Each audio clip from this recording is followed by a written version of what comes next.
بسم اللہ الرحمن الرحیم۔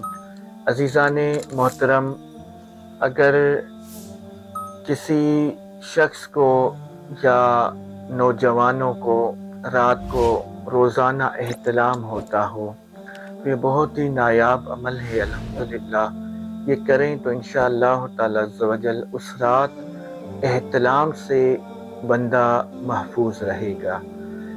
وہ یہ ہے کہ آپ سونے سے پہلے ایک مرتبہ سورۃ نوح پڑھ کر وہ اپنے سینے پہ دم کریں تو انشاءاللہ تعالی عز و جل احتلام سے محفوظ رہے گا اور صبح وہ اٹھے گا بھی پاک۔ تو یہ عمل کریں، اس ویڈیو کو لائک کریں، 5 لوگوں تک آپ اس کو شیئر کریں، اس چینل کو سبسکرائب کریں، اور اجازت کے لیے اس ویڈیو کے کمنٹ میں اپنا نام لکھیں۔ وَمَا عَلَيْنَا إِلَّا الْبَلَاغُ الْمُبِينُ۔ مزید اس طرح کی ویڈیوز دیکھنے کے لیے ہمارے YouTube چینل کو سبسکرائب کریں اور ویڈیو کو شیئر کرنا مت بھولیے گا۔